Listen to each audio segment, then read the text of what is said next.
문재인 대통령과 윤석열 당선인의 청와대 오찬 회동이 돌연 무산되면서 그 배경에 관심이 쏠리고 있습니다.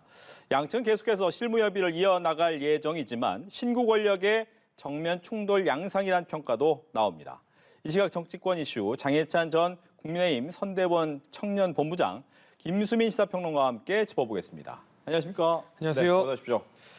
어제 두 분과 함께 이제 대담을 이어가면서 오늘 어떤 얘기가 나올 것이다 이런 예상을 했는데 오늘 아침 12시 오찬인데 4시간 전인 8시에 갑작스럽게 무산이 됐습니다. 어떤 이유일까요? 물론 표면상의 이유는 있습니다만. 일단은 공식적으로 발표된 이유를 보면 사실 촉박한 일정 가운데 오늘 예정된 오찬 일정이 원래 공개될 예정이 아니었다는 거죠. 조금 더 일정을 두고 조율하는 과정에서 실무 협의가 완벽하게 이루어지지 않은 가운데 예기치 못하게 오늘 오찬을 할 것이다라는 게 공개가 되면서 이 청와대나 인수위 측에도 조금 부담이 되었던 것 같고요. 그래서 인수위 측의 오늘 기자단 백브리핑 내용을 보니까 결렬이다, 불발이다라고 볼 것이 아니라 연기로 봐야 한다.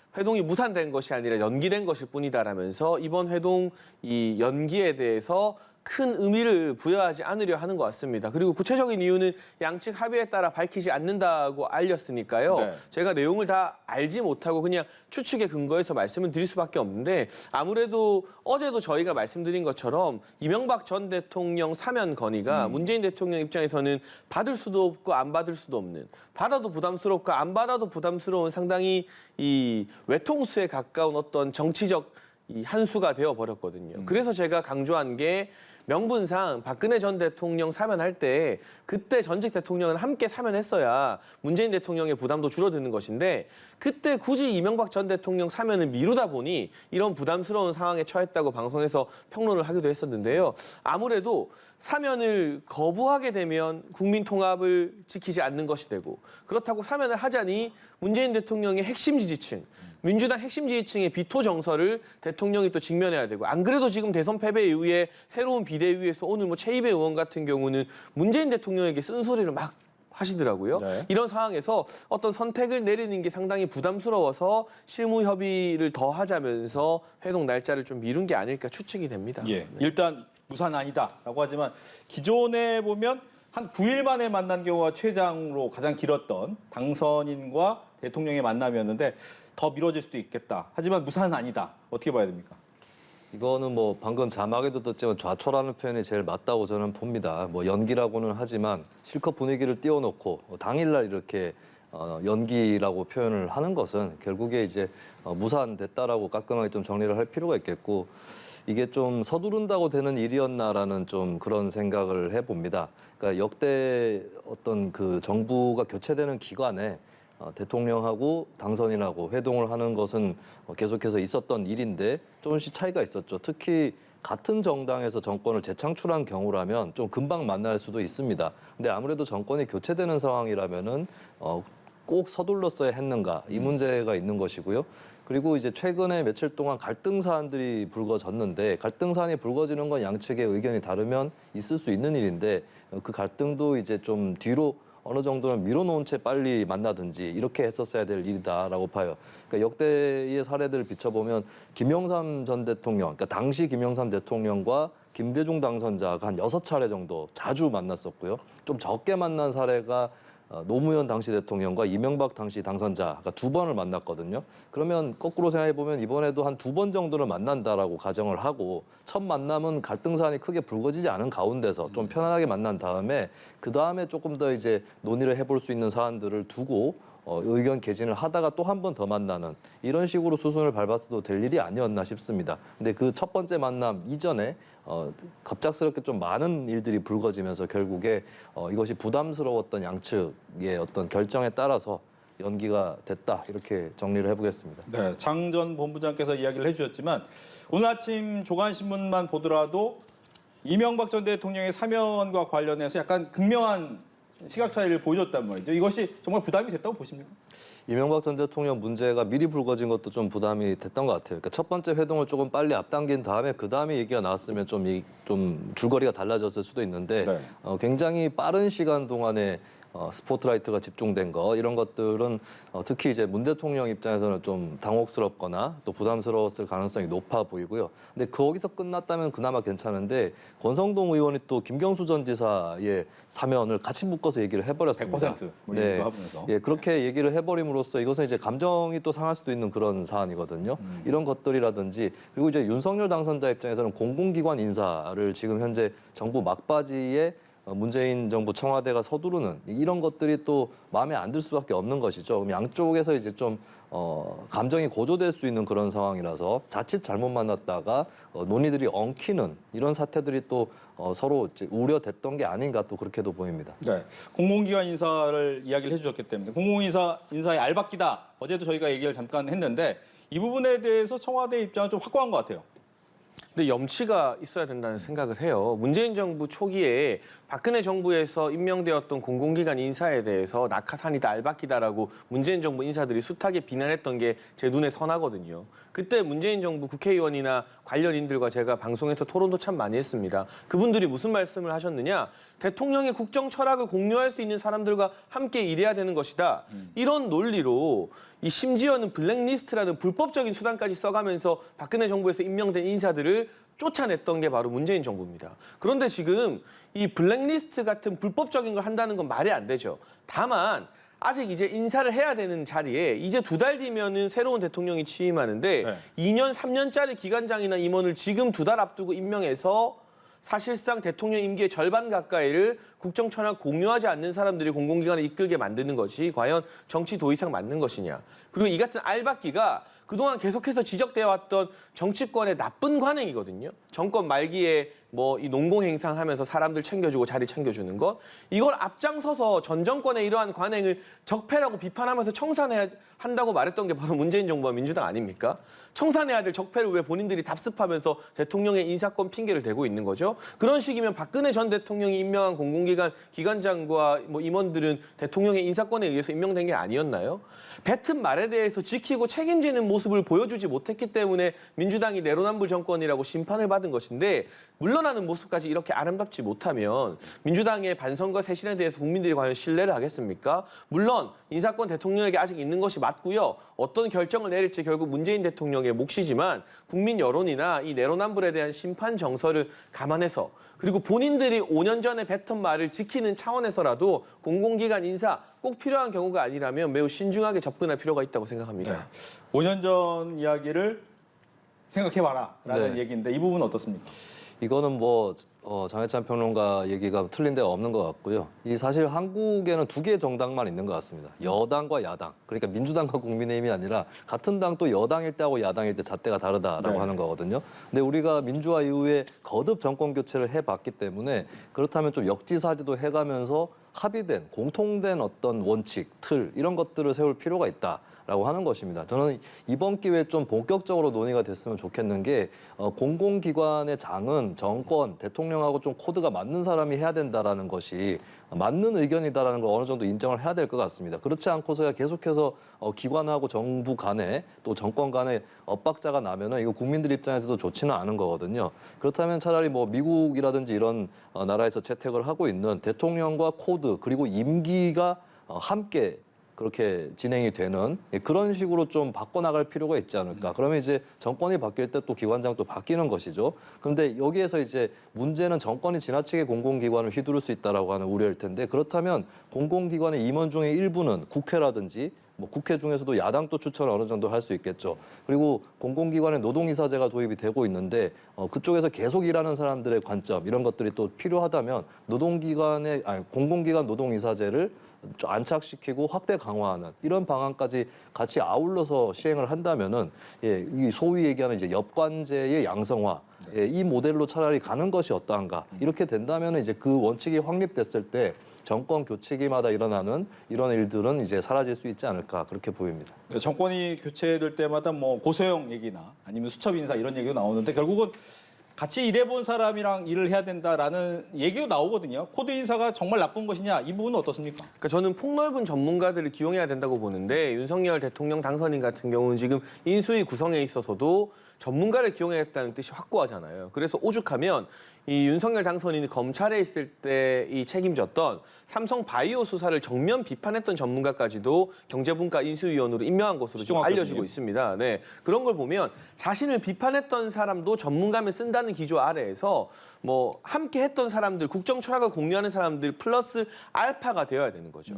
국정 철학 자체가 완전히 다른 사람과 함께 할 수는 없는 거 아니겠습니까? 예를 들면 갑자기 뭐 김수현 전 청와대 정책실장처럼 부동산 규제주의자를 탕평한다고 쓸 수는 없으니까요. 다만 이 철학이 비슷하고 전문성이 있다면 계파나 진영을 가리지 않고 지역을 가리지 않고 연령을 초월한 전문가를 쓰는 기조가 계속해서 보여줬으면 하는 바람이 있고요. 그렇기 때문에라도 이 공공기관장 인사에 있어서는 물러나는 정권이 아름다운 모습을 남기는 선례를 만들어야 된다.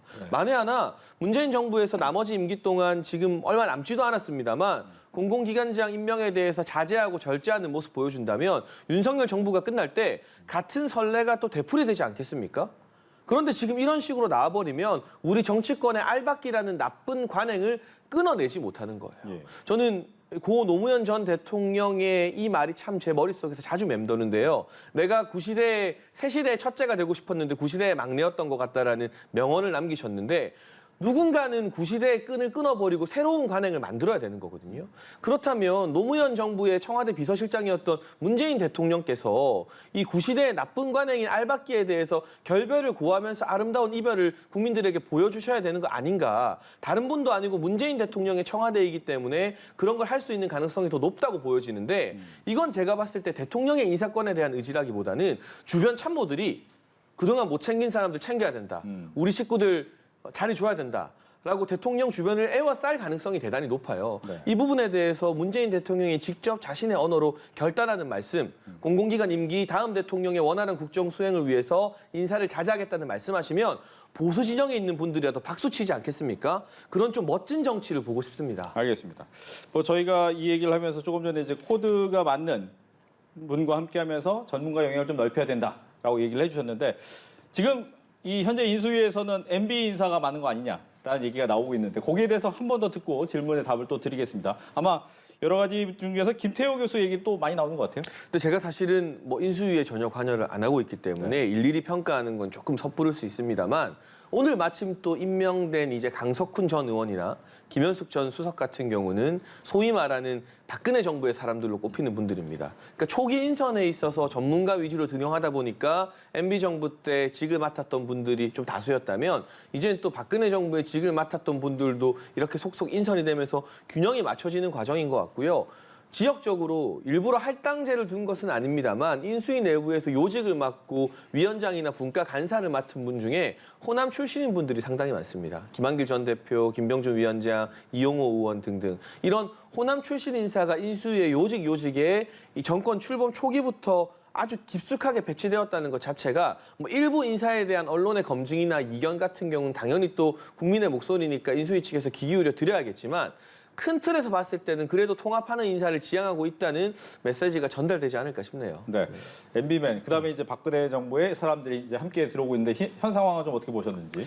뭐 정부에서 일한 것 자체를 전과라고 취급을 할 필요는 없을 것 같습니다. 그렇게 치면은 여러 사람들이 다 배제되는 것이고 한편으로는 김대중 노무현 정부 출신도 윤석열 정부에서 기용될 수도 있는 것인데 이런 기준으로 특히 관료적인 일을 했던 사람에 대해서 좀 가혹하게 어떤 자르는 잣대를 댈 필요는 없지 않을까 싶습니다. 근데 좀 구체적으로 들어갔을 때는 이런 인사가 아직까지도 기용되면 문제가 있는 거 아니냐라고 얘기가 나올 수밖에 없는 게 저는 대표적으로 이제 김태호 교수라고 보는데요. 근데 김태호 교수가 이제 유사시에 자위대 어떤 한반도 진입 여기에 대한 논문을 썼던 것이 문제가 일단 되고 있는데 요거는 조금 자세히 살펴볼 필요는 있어요. 그러니까 김태호 교수 논문을 보면 어떤 일본의 자위대가 교전에 참여하는 형태가 아니라 일본인인데 한국에 있는 분들을 뭐 구출한다든지 구조 이런 작업들을 하는 쪽으로 일단 좀 국한돼 있기 때문에 이 문제를 너무 크게 볼 필요는 없는 것 같아요. 근데 오히려 김태호 교수에게 문제가 되는 것은 예전에 이제 기획관으로 청와대 일을 하면서 김관진 씨하고 이제 같이 국정원 댓글 부정이라든지 이런 것들 같이 이제 논의했다라고 하는 그 부분이거든요. 물론 이제 대법원 판결 안 끝났고 2심까지는 무죄, 증거 부족에 따라 무죄가 나오긴 했으나 관여한 행위 자체에 대해서는 어느 정도 인정된다라고 하는 그런 판결이 나오고 있기 때문에 여기에 대해서는 이제 국민들 입장에서는 좀 다시 이명박 박근혜 정부 수준으로 돌아가는 게 아니냐라고 하는 그런 평가가 나올 수 있다라는 걸 좀 유념을 해야 될 것 같습니다. 그리고 이제 과거에 어떤 그 정부에서 일했던 인사들에 이제 좀 국한되지 않고 국민 논란이 적은 인사들을 좀 임명하는 쪽으로 그렇게 나아가야 될 텐데 일단 전 중요한 것은 국민의 힘입니다. 뭐 관료 출신보다도 국민의 힘에서 정치를 해왔던 사람들이 있는 것이고 그 속에서도 이제 나름대로 수년간의 이제 수혈된 인사들이 있을 것이고 또 원내뿐만 아니라 원외의 인사들도 있을 거거든요. 조금 더 이제 당선인이나 인수위가 시야를 더 넓혀서 인재를 구하는 그런 작업을 해야 이명박 정부의 재림이라는 평가를 불식시킬 수 있을 것이라고 봅니다. 네. 앞서 이제 공공기관 인선에서의 알박기의 연장선이라고 볼 수가 있을 것 같은데 김호수 검찰총장 같은 경우에는 본인의 임기는 다 하겠다. 뭐 현 상황에서는 그렇게 얘기하는 것이 최선이라고 보이는 부분도 없잖아 있습니다만 이 부분을 또 어떻게 보고 계시는지도 궁금합니다. 뭐 사실은 보장된 임기가 있습니다만 국민 여론이 더 무섭게 판단하지 않을까 싶어요. 예를 들면 김호수 검찰총장이 된 이후에 검찰에서 구체적으로 어떤 굵직한 비리나 어떤 수사를 용기 있게 해냈는지 그런 뉴스는 거의 본 기억이 없거든요. 저희가 매일 뉴스를 하는 사람들입니다만 뭐 정치 성향, 뭐 친여다 이런 거 다 떠나서 그래서 김호수 체제의 검찰이 굵직하게 밝혀낸 수사 정말 용기 있게 검사들을 투입시킨 수사가 뭐가 있습니까? 떠오르는 게 단 하나도 없어요. 그럼 그 기간 동안 우리나라가 정말 태평성대라서 어떤 권력형 비리나 부정부패가 발생하지 않았던 걸까요? 그렇진 않거든요. 그런데 왜 김호수 총장 시대에는 그런 이 검사들의 어떤 정의감을 불태우는 수사 뉴스는 거의 없고 이 의혹이 있는데 덮였다. 예를 들면 이 성남지청 같은 경우에서 FC 성남 수사를 더 해야 된다고 현직의 실무 책임자인 검사가 했는데 그 성남지청장이 반대해서 사직서를 던졌다. 이런 뉴스. 수사 덮었다, 그만한다, 불기소다, 무혐의다. 왜 이런 뉴스밖에 안 들리는 거죠? 그러면 이러한 것들이 누적되게 되면 결국 국민 여론이 김호수 체제의 검찰을 불신하게 되고 질타하게 되는 것이기 때문에 뭐 정치 권력에서 이래라 저래라 할 것이 아니라 그러한 냉엄하고 중엄한 국민 여론의 심판 앞에서 김호수 총장이 과연 언제까지 모르쇠로 버틸 수 있을까 잘 모르겠습니다. 네. 네. 김호수 총장의 네. 임기 어떻게 해야 됩니까? 윤석열 당선자가 후보 시절에 한 얘기가 있습니다. 윤석열 정부에는 조국도 추미애도 없을 것이다. 근데 한 가지가 빠졌어요. 윤석열 검찰총장과 같이 임기를 채우지 못하는 총장이 나와서는 안 된다는 겁니다. 본인이 잘 아시고 계실 거예요. 자신과 같은 불행한 총장이 다시는 나와서는 안 된다. 그렇다면은 이 인사에 대해서는 그 사람이 잘했니 못했니 또 마음에 드냐 안 드냐 이걸 가지고 따져서 임기를 보장하고 말고 할 것이 아닌 것이죠. 일단은 시스템에 따라서 움직여야 된다면 임기를 보장해야 되는 거고 사실 뭐 기술적으로도 대통령이 검찰총장을 해임하거나 이럴 방법은 없습니다. 뭐 국회에서 탄핵하는 것만 가능한 것인데 거의. 근데 이제 뭐 국회 현재 구성으로서는 탄핵이 가능하지는 않을 것이고 이런 상황에서 이제 권성동 의원이 윤 당선자에게 많은 도움을 줬다라고 하는 윤핵관으로 알려져 있는 권성동 의원이 이렇게 발언한 것은 당선자의 어떤 진위를 의심하게 만드는 경솔한 행동이었다고 생각을 하고요. 그리고 한편으로 이제 당선인의 법무부 개혁 공약이 있었죠. 그 중에 하나가 법무부의 수사지휘권을 폐지한다.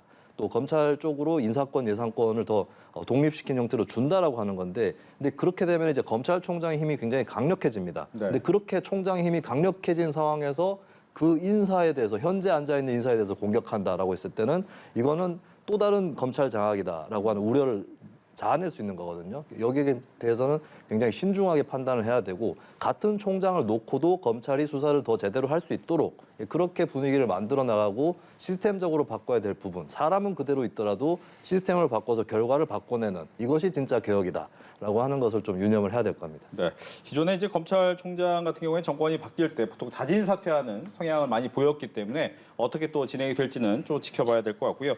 또 한 가지는 인사검증 부분입니다. 그동안 문재인 정부에서 인사검증에 대한 논란이 굉장히 많았는데 그래서 윤석열 당선인은 법무부와 경찰이 그 부분을 맡겠다라고 얘기를 했어요. 하지만 현 문재인 정부에서는 그 부분에 대해서 좀 의아스럽다라는 반응을 보이고 있는데 법무부와 경찰로 가능한 겁니까? 뭐 일부에서는 인사검증 비서관실을 별도로 만들어야 되는 거 아니냐는 의견도 나오고 있습니다. 지금 중요한 건 민정수석실을 폐지한다는 건 확정된 방침인 것 같고요. 그 외에 대통령실의 조직 구조나 정부 조직 구도에 대해서는 인수위에서 심도 깊은 논의가 필요한 것이기 때문에 구체적으로 100% 확정된 부분은 없는 것 같아요. 다만 저도 이 자리를 빌어서 말씀을 드리고 싶은 건 인사검증이라는 곳을 한 곳이 독점하게 되면 반드시 문제가 생깁니다. 인사 추천도 마찬가지예요. 그러면 그게 바로 문고리 권력이 되는 것이거든요. 그래서 인사를 추천하는 기구도 가급적 한 곳이 아니라 여러 곳인 게 좋고 인사를 검증하는 기구도 한 곳이 아니라 여러 곳이어야 복수의 확인을 통해서 크로스 체크를 통해서 이곳에서 놓친 사항을 반대쪽에서 또 발견하면서 아 이런 부적격 사유가 있었구나 미리 알 수 있는 것이거든요. 문재인 정부에서 국민들이 많이 실망했던 게 내로남불. 그 내로남불의 원인이 되는 게 바로 인사 아니었겠습니까? 그러한 인사 참사를 막기 위해서라도 인사 검증 시스템 또 인사 추천 시스템 복수의 틀을 짜겠다는 그런 구상이 들어가면 좋을 것 같은데요. 아마 인수위에서 충분한 고민을 하지 않을까 싶네요. 네, 인사검증의 방법을 바꾸겠다. 어떻습니까? 일단 저는 청와대 대통령 비서실 산하의 기관이 인사검증을 주도하는 것은 위험한 모델이었다는 생각은 합니다. 이게 네. 셀프 검증에 지나칠 수 있는 것이고 그렇게 했더니 또 결과가 안 좋은 적들이 여러 번 있었죠. 그렇죠. 그렇다면 이제 당선인 측에서 FBI식 시스템 얘기하는 거에 대해서는 저는 일리가 있다라고 봅니다. 근데 우리가 좀 더 깊이 유념해야 될 거는 이렇게 인사를 이제 여기서 얘기하는 인사 검증은 어떤 여러 가지 신상 정보라든지 이런 것들을 조사해서 그것에 문제가 있는지 없는지를 파악하는 수준인데 인사 검증의 차원은 거기서 끝나는 건 아니거든요. 여러 가지 뭐 그 인사가 어떤 정책적인 사고를 하고 있는지 또 어떤 공직에 종사를 했었다면 무슨 일을 했는지 이런 부분들이 계속해서 검증이 돼야 되는 것이고 이것은 특정한 시기에 특정한 검증기관이 한다고 다 소화해낼 수는 없는 것입니다. 그렇다면 이거는 문화적인 게 굉장히 중요하고 여기서 중요해지는 것은 결국에 국회, 정당, 그리고 언론, 시민단체 이런 쪽의 역할들이거든요. 저는 이번 대선에 굉장히 뼈아픈 교훈을 남겼다고 생각하는 것이 유력 후보 두 사람에게 굉장히 여러 가지의 리스크들이 나타났고 그중에 상당수는 또 공직을 하고 있는 동안에 나타난 것들이거든요.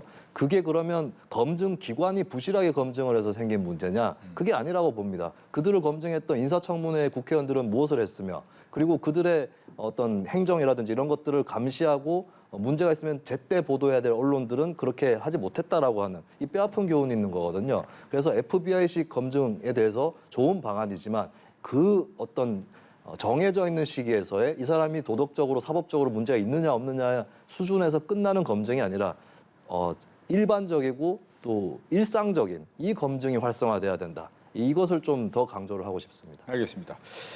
근데 이제 선거가 끝나고 일주일이 좀 넘었는데 김세환 선관위 사무총장이 이제 사의를 표명했습니다. 사의 표명의 이유로 본다면 사전 투표 부분에 대해서 조금은 제대로 관리하지 못했다. 부실 관리에 대한 책임 통감이었습니다. 어떻게 보셨습니까? 근데 이분 국민들을 향해서 난동이라는 단어를 쓰셨던 분이거든요. 그렇죠. 국민의힘에서 찾아갔을 때. 네, 이렇게 사의 표명조차도 저는 가볍다. 사실은 징계를 받고 불명예 퇴진하셔야 된다라는 생각이 강력히 들고요. 왜냐하면 고위공무원일수록 본인의 언행에 대해서 책임을 져야 되니까요. 아마 이 아들의 특혜 의혹이 보도되지 않았다면 사의 표명 안 했을 것 같습니다. 근데 지금 아들을 선관위 직원으로 임명하고 뭐 지역을 옮기고 해외 연수 보내고 하는 과정에서 특혜 의혹이 불거졌기 때문에 마지못해 사의를 표명한 것 같은데 네. 이 사전투표 관리 부실의 책임을 사무총장 혼자 질 게 아니라 대법관인 노정희 선관위원장도 같이 져야죠. 사과 끝까지 안 하려고 미루다가 주말 점심시간 맞춰서 마지못해 사과하고 아무런 대답 없이 엘리베이터 타는 모습이 제 눈에 아직도 선하게 남아있는데요. 노정희 선관위원장 대국민 사과 다시 하시면서 사퇴하셔야 되는 거고요. 함량 미달의 대법관을 선관위원장으로 추천하고 임명한 김명수 대법원장도 국민의 투표권이 부실한 관리로 침해받은 이 대사건에 대해서는 국민들 앞에 나와서 사과해야 된다고 생각합니다. 예.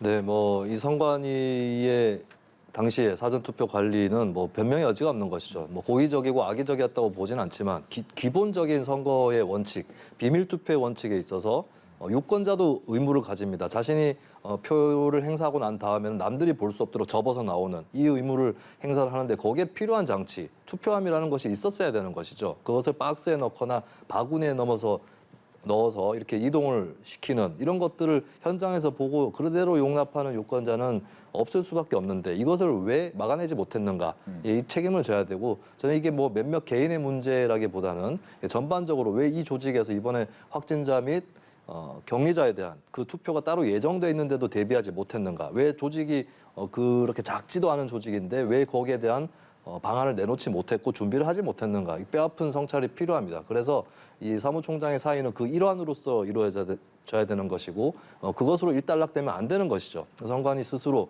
조직 전체의 통렬한 반성이 필요하고 또 이 사건에 대한 여러 가지 조사라든지 이걸 통해서 백서 발간이라든지 이런 쪽으로 이어져야 된다. 국민들 앞에 조직 차원의 공개적인 반성문을 내놓을 필요가 있다고 생각합니다. 네. 끝으로 마지막 질문은 민주당 얘기를 해보겠습니다. 민주당 비대위 내용이 좀 길어지는 모양새고요. 86그룹 같은 경우에는 이번에 모임을 가지면서 윤호중 현재 비대위원장의 퇴진을 요구할 것으로 얘기가 되고 있고 또 86 자체로도 과연 현재 좀 물러나야 되는 거 아니냐 뭐 이런 얘기도 나오고 있는데 이 부분을 좀 먼저 얘기를 해볼까요?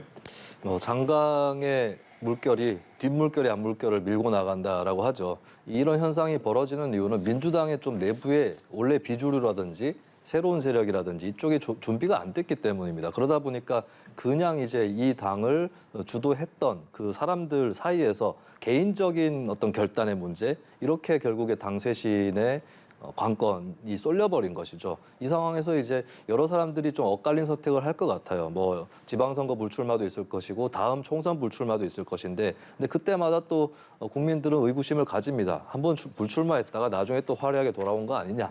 사실 2024년에도 총선이 있지만 2026년에 또 지방선거가 다가오거든요. 이런 것들을 봤을 때는 이제 그냥 인적인 용퇴 이런 것만으로는 감동을 주기는 어려울 것이고 결국에는 그 여부를 떠나서 조직 전체를 어떻게 바꿔나갈 거냐 이 안을 내놔야 됩니다. 근데 지금 보면은 요 며칠 동안 민주당을 보면 이 대선 패배가 이재명 후보의 책임인지 민주당 차원의 책임인지 아니면 문재인 정권 핵심의 그 책임인지 이런 것들을 두고 아직까지 굳이 그렇게 잘 가려지지도 않는 것들을 두고 좀 책임 소재 공방을 벌이고 있거든요. 이 상황에서 이제 86그룹이 해야 될 일은 무엇인가, 진정하게 용단을 내려야 될 부분이 어떤 것이냐, 여기에 대한 숙고가 필요할 것 같습니다. 네.